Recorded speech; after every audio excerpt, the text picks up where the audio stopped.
बिस्मिल्लाहिर्रहमानिर्रहीम। अस्सलाम वालेकुम। जैसे कि थंबनेल से ही पता चल गया होगा कि आज की वीडियो जो है हमारी वो लॉज ऑफ एक्सपोनेंट्स के बारे में है। एक्सपोनेंट्स के बारे में मैं पहले एक वीडियो बना चुकी हूँ। तो आज की वीडियो में हम लॉज ऑफ एक्सपोनेंट्स पढ़ेंगे।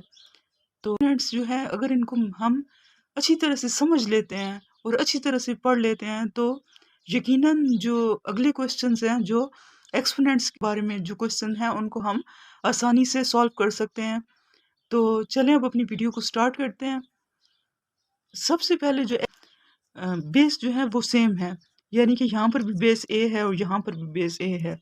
तो इस बेस को हम एक बार लिखेंगे। अगर इनमें मल्टीप्लिकेशन का साइन है तो ये जो इनके एक्सपोनेंट्स हैं वो प्लस हो जाएंगे, यानी कि m प्लस n।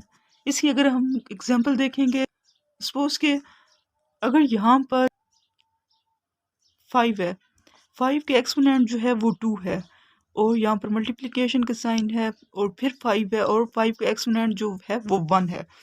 तो इसका मतलब कि यहाँ पर ये बेस जो है वो एक जैसी हैं।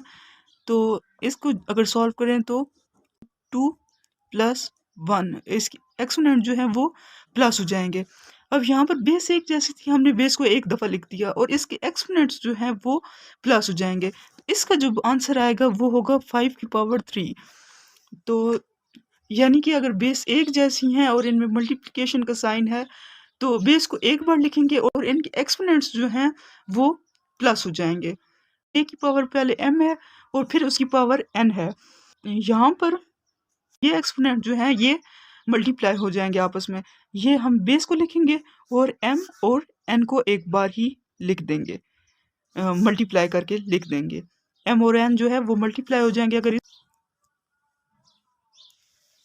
अगर इसकी एग्जांपल देखें, 3 है, 3 की पहले पावर जो है वो 2 है और फिर यहाँ पर 3 है।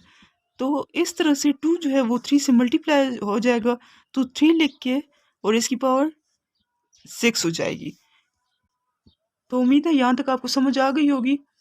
इसके बाद यहाँ पर बेस जो है वो ए बी और इनकी पावर जो इसके एक्सपोनेंट जो है वो n है।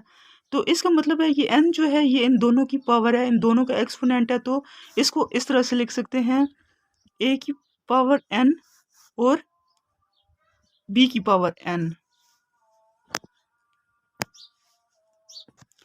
सेम इसी तरीके से a की पावर n और b की पावर n हो तो इसको हम इस तरीके से भी लिख सकते हैं, क्योंकि ये दोनों इक्वल हैं।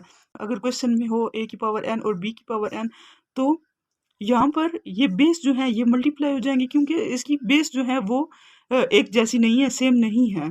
तो बेस जो है वो मल्टीप्लाई हो जाएगी, यहाँ पर ए भी हो जाएगी और इनकी जो एक्सपोनेंट है उसको एक ही बार लिख देंगे।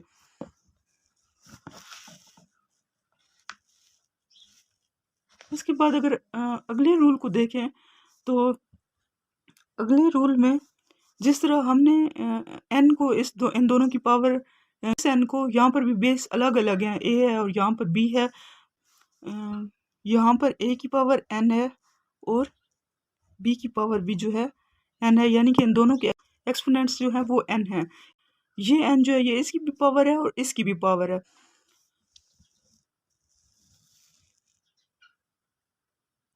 a की पावर m और डिवाइड बाय a की पावर n है।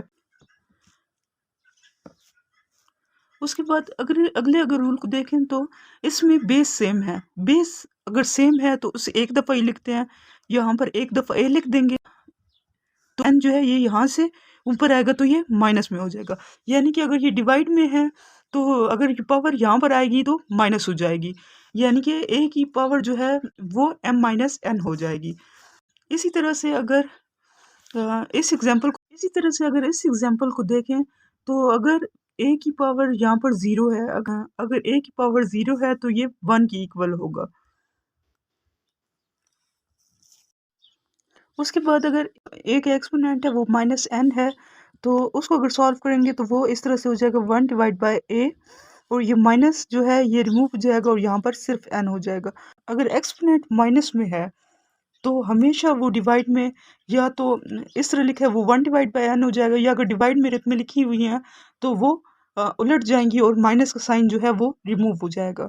उम्मीद है कि आज की वीडियो आप सबके लिए बहुत हेल्पफुल होगी।